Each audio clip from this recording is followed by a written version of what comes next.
Good morning.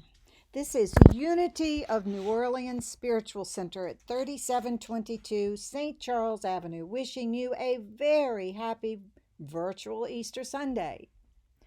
Palm Sunday and Easter are my two favorite subjects because their messages are so profound from a spiritual and practical point of view. The stories are not to be taken just literally or historically, or they lose much of their meaning. But taken metaphysically, they relate to us in a very practical and mystical way. The Easter story is not just about a great man who lived 2,000 years ago, it is about you and me. As we touched on last week during the Palm Sunday talk, this story is about our dying to our old selves, our human selves, our worldly selves, and resurrecting into a new self, a spiritual self, and then finally ascending to sit on the right hand of the Father. In other words, becoming one with our higher self, the oneness of all life, the omniscience, omnipotence, and omnipresence that many call God or Spirit. So, the Easter story is about crucifixion, resurrection, and ascension, yours and mine, as well as the historical Jesus's.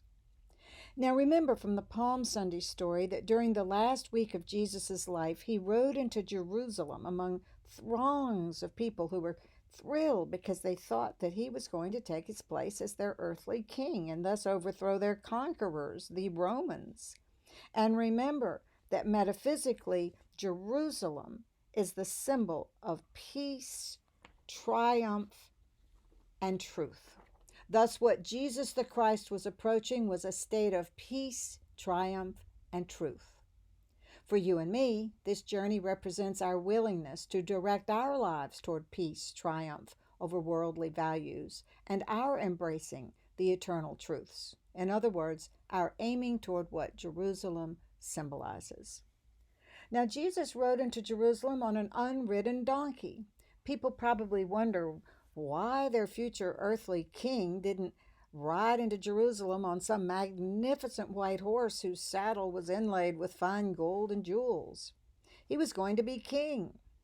But Jesus rode a humble donkey to make the point that it wasn't earthly material treasures that he was seeking and valued. He wasn't going to be a worldly king.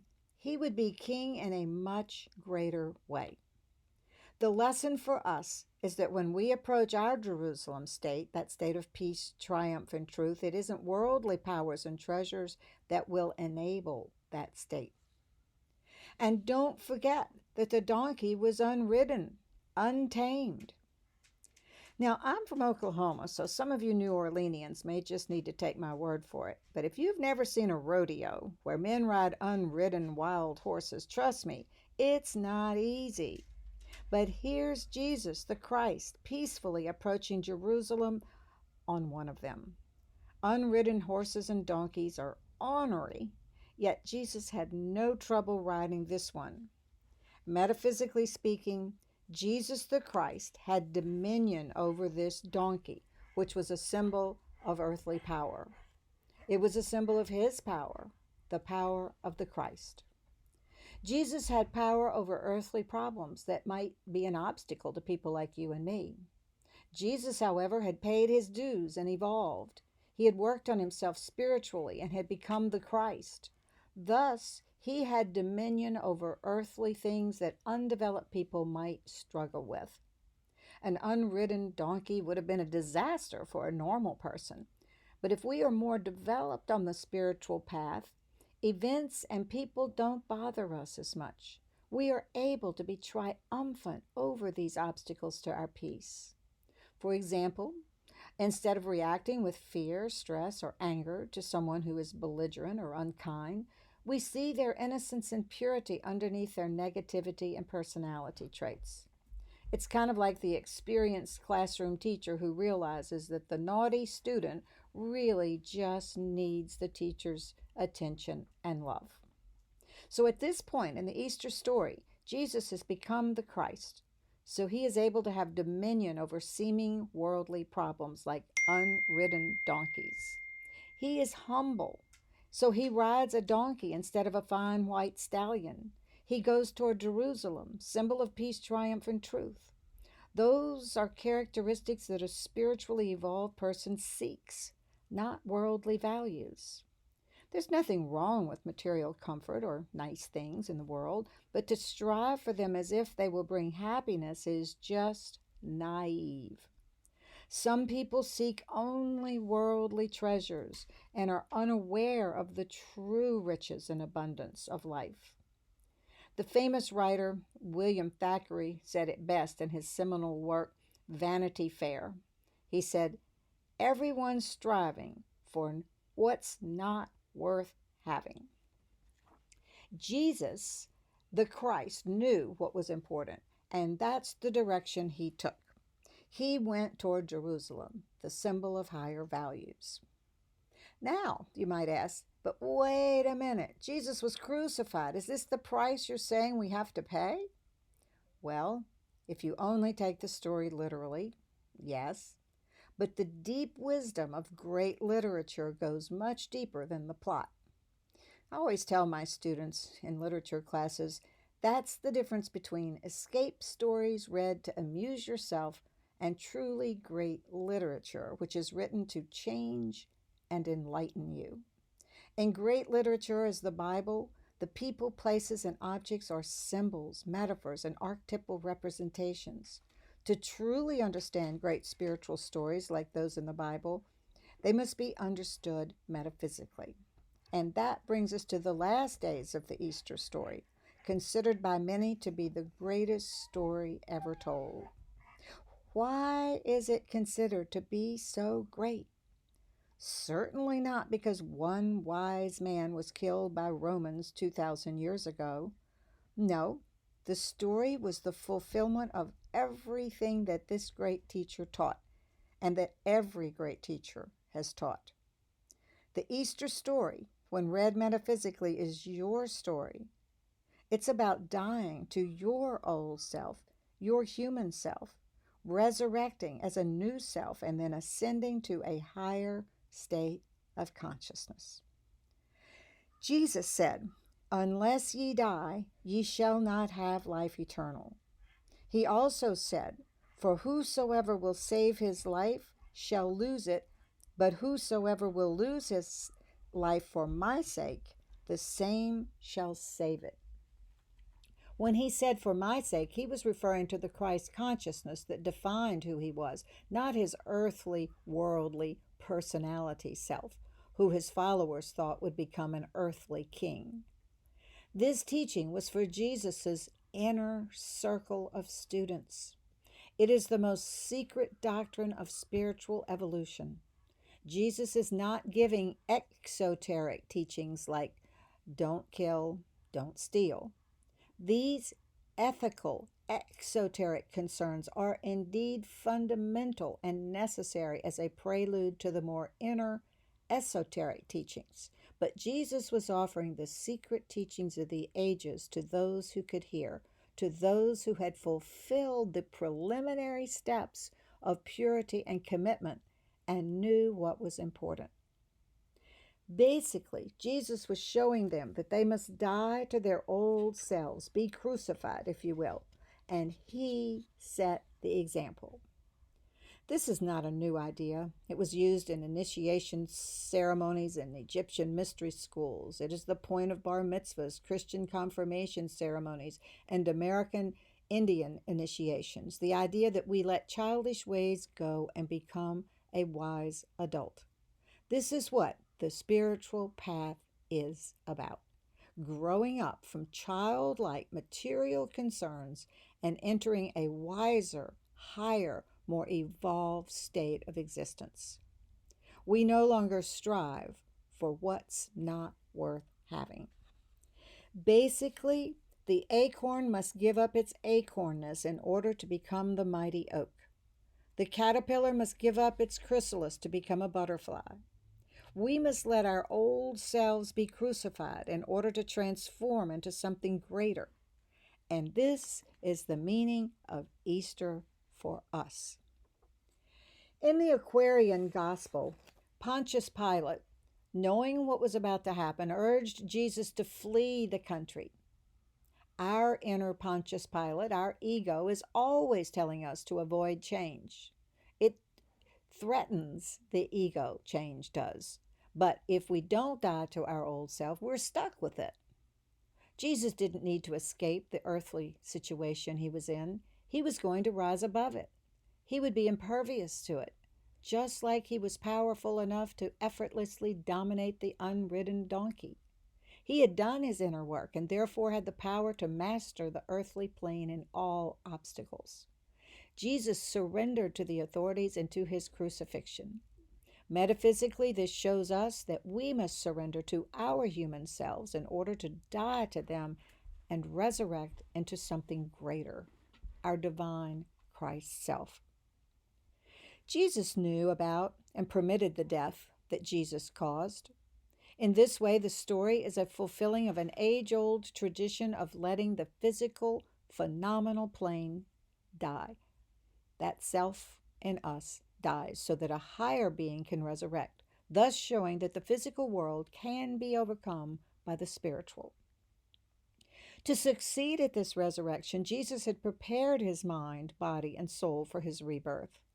We too must purify our earthly selves, maybe through the self-discipline of Lent, maybe adding more prayer and meditation to our daily lives, maybe by watching more closely our every word and action, that it may be consistent with higher values. Then we too can walk out of our earthly tomb of earthly emotions and thinking which cause us suffering and go forth in freedom, happiness, health, and harmony, and live in our inner Jerusalem. Yes, Jesus knew that he was going to die, and he even had the chance to avoid it and escape. So why didn't he? Because the whole point was that Jesus was able to overcome an earthly death and resurrect into a higher being. Jesus knew that Judas would sell him out. The Judas part of all of us tends to sell us out spiritually. But our Christ self can dominate and emerge as Jesus emerged from the tomb. That is the inner war we all wage daily. Yes, Judas is the part of us that sells us out for relative plain goodies. For Judas, it was the 30 pieces of silver he earned for betraying Jesus. For us, it might be the advantage we think we gain by lying, cheating, stealing. For many, these are accepted habits when it comes to business. But what profiteth a man to gain the whole world and lose his soul? Judas, you remember, not only lost his soul, but his body. His karma was that he felt so remorseful that he committed suicide. We always suffer. We are always committing spiritual suicide when we sell out our higher values for lower ones. We forfeit the opportunity to purify ourselves and transform into something higher. And this something higher is what attracts what we call the kingdom of heaven on earth. Happiness, peace, abundance, answers of all kinds, and our oneness with all life. Jesus did not live according to earthly values. For example, he dined with a Pharisee without conforming to the custom of washing before the meal. He set aside the restriction about what a Jew could eat. He healed the sick on the Sabbath. He raised Lazarus from the dead. He associated with the outcasts of society. He taught that love was more important than rules. In short, he threatened the status quo because he saw a higher way of looking at things. Jesus sacrificed his humanness, but he gained his soul. And he transformed. He resurrected into a higher form of being. You too can do that. Rise from your symbolic earthly tomb. We sometimes have to go against the current of modern life, material values, relative plane accepted norms, in order to save our souls. Judas Iscariot sold out his integrity and commitment to Christ's values, but then he suffered greatly because of it. He ended up taking his own life. When we give in to our Judas tendencies, we are taking our lives too, our chances to live in peace and love and happiness. Make no mistake, Judas did not die 2,000 years ago. Judas is in each one of us, and we must watch vigilantly so that we don't cooperate with this part of our psyche for a fleeting coin or moment of glory, selling our souls or higher selves for worldly gain. A few pieces of silver. Judas Iscariot, Faust, the devil. There's a pantheon of entities that represent that part of the human psyche. Ultimately, however, our higher selves, our Christ selves, have what it takes to overcome the lower part of our psyches. It's an inner battle, but we don't wage it alone. We need only commit to these higher values, our higher selves, and ask for God's help when necessary. And we don't have to go it alone. When we hold on to what is good and fine and pure and holy, we too can ride the unridden donkey. We too can master our world. That is what the Easter story is about for us. Jesus' leaving the tomb symbolizes our leaving our former life and resurrecting into a new self. That theme is age old. It did not start with Christianity. It's why the Easter egg has traditionally been the symbol of Easter. We work our way out of the restrictions and familiarity of the inside of the egg and hatch into a different life as a new being, no longer confined to the shell of a life we formerly lived. We are free of the old and ready for the new. We're free from living a limited life. Those ideas of transformation coming out of the tomb, or coming out of Plato's cave, or the egg, or the caterpillar's chrysalis are ancient. Sages have been trying to share this wisdom with us for as long as we have written history, because it's a universal theme. It's practical spirituality. It's truth. It's the wisdom of the ages. Easter is a universal festival. The ancient Babylonians, Egyptians, Norsemen, and Scandinavians all worshipped the egg for the same reason we do.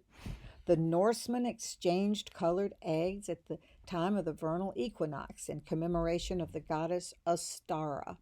Hindus believed in the mundane egg in which Brahma or God gestated and out of which they broke into spring.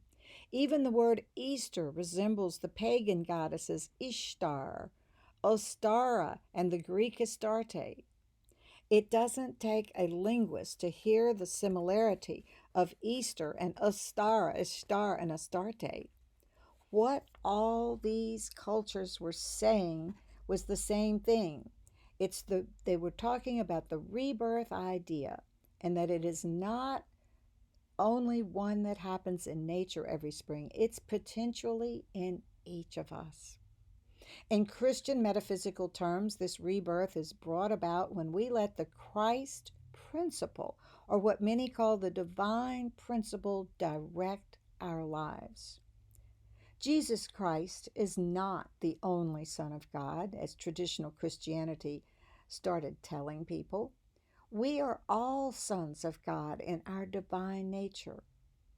Every time we refuse to listen to our divine nature, the Christ within, we are letting Judas crucify the Christ in us. But we too can roll back the stone and emerge from our worldly tomb and flower into our Christ consciousness and manifest heaven on earth. And this isn't a one-time thing. It goes on every moment.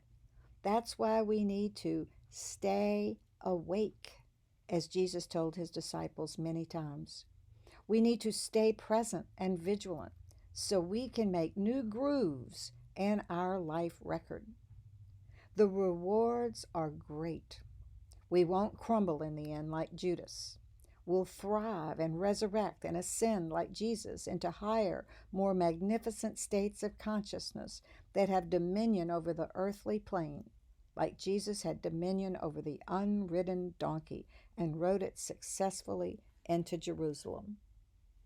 In the ancient rebirth rituals, aspiring adepts were often plunged into a deep sleep for 3 days, during which time their spirit was said to join with the gods. In the night of the approaching third day, they were awakened at dawn. They were initiated by a symbol of Osiris, or Thoth, the god of wisdom. Then the regenerated initiate emerged and became symbolically reborn as an immortal, leaving his body, the animal man, behind, like the empty chrysalis from which the butterfly is freed. I know a few rituals that do this today, so we must do it for ourselves. I will help facilitate one of these during the meditation today after this truth lesson, but such is the symbology of Easter in practical terms, which we can use. Let's not miss out on our opportunity to die to our old selves, resurrect into something higher, and then, after 40 days, which is the symbol metaphysically of completion, 40, we ascend into a new state of consciousness. Let this Easter be the beginning of a whole new life for you. It is your choice. In closing, I'd like to quote Padmasambhava, who said, "Although the sesame seed is the source of oil, milk the source of butter, and coal the source of diamonds, not until the seed and the coal be pressed and the milk churned do the oil, butter, and diamonds appear." The symbol of Christmas is to give birth to your Christ in human form. The symbol of Easter is to sacrifice this human form, this outer shell, for something higher.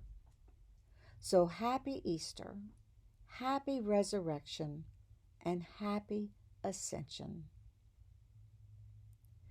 And now, let us actually experience what was offered to your mind earlier. This is your time of meditation, a time when you can internalize the wisdom that you learned. This is your time to be at one with Spirit, with the oneness of all life, with the omniscience, omnipotence, and omnipresence of the universe, which many call God or Source. So close your physical eyes and relax. Relax deeply. Every part of your body, your face, your neck, your shoulders. Let all the tension go. Now relax your chest, your back, and your stomach. Let your muscles rest completely. Relax your arms, your hands, and your fingers. Relax. Relax your legs, your feet, and your toes. You have never been so relaxed. You don't even feel your muscles. You don't feel your body.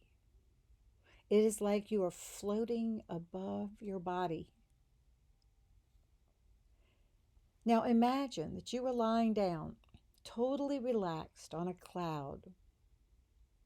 Now for 1 minute, remain in that relaxed state and imagine that you are preparing to leave this physical body.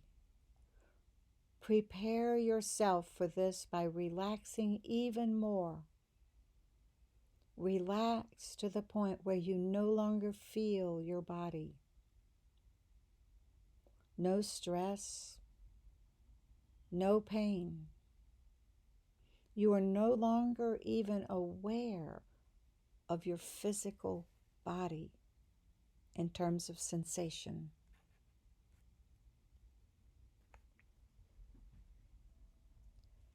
Now, when you're ready, imagine that a new you is beginning to slowly sit up. This new you is leaving your former body effortlessly and gently.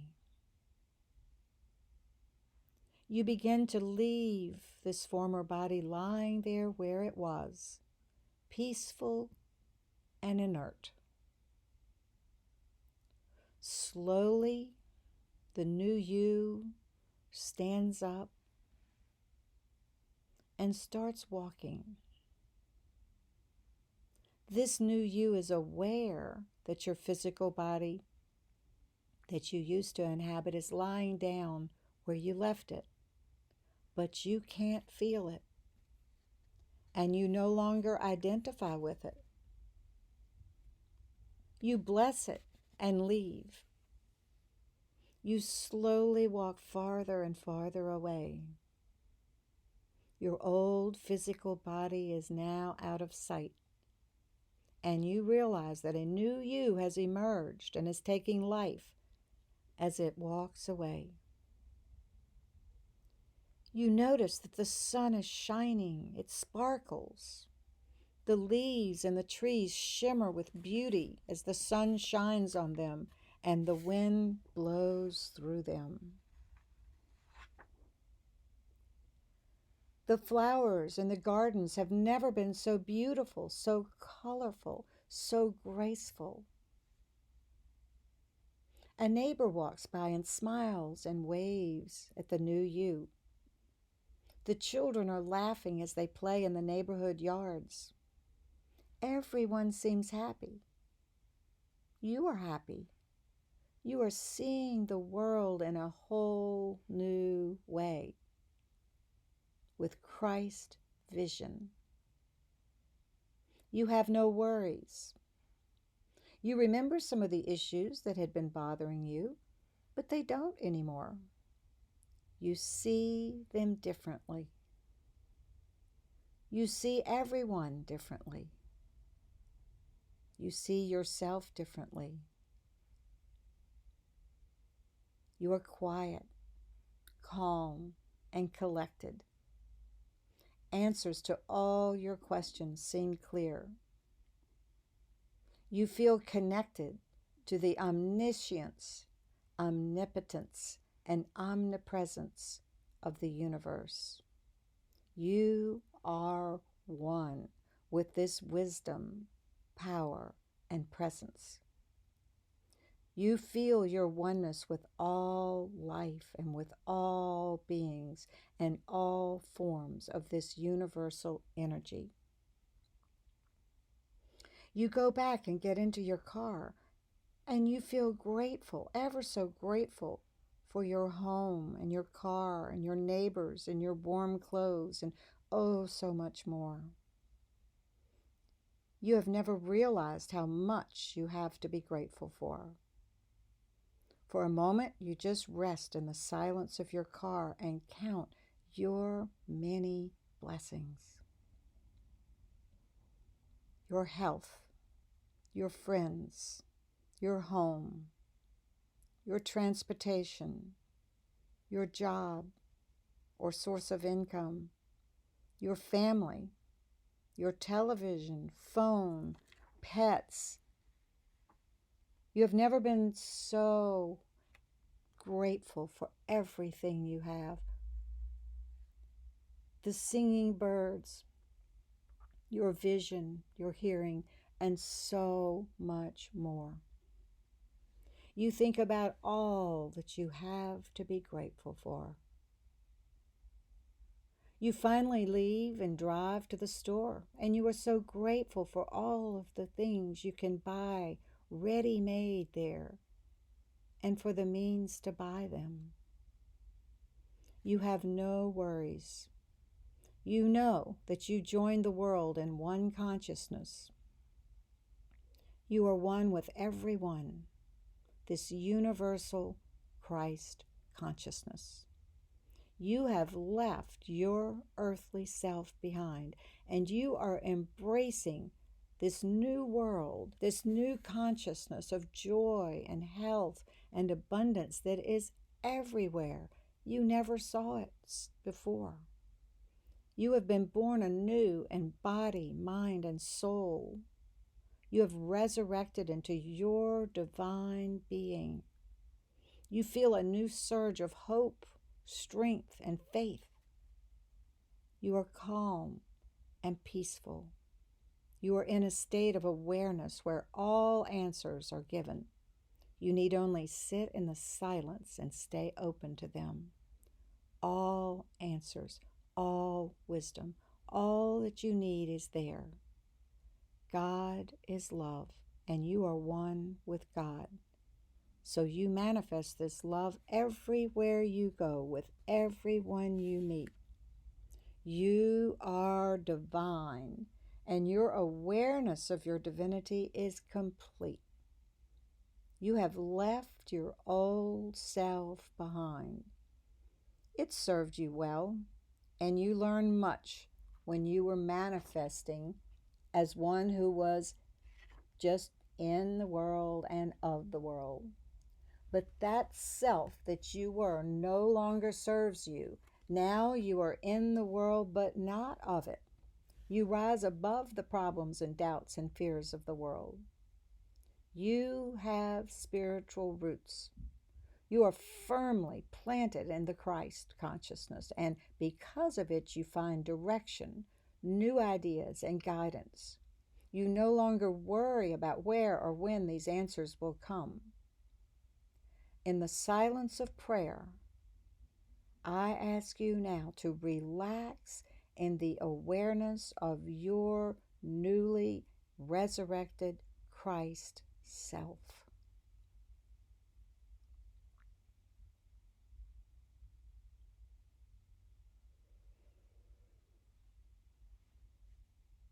Just as the plant seeks and is nourished by the light of the sun, you are now nourished by the light of the Christ presence. New cells are forming each day. New life is occurring in you at this very moment. Each unique cell has the potential for perfection. You call on that perfection now. You feel your body and mind being renewed and revitalized. You feel yourself being filled with new energy and vitality. You are showered with divine blessings that will help you succeed as you never have. From this moment forward, at this glorious Easter time, you celebrate your resurrection to your new life.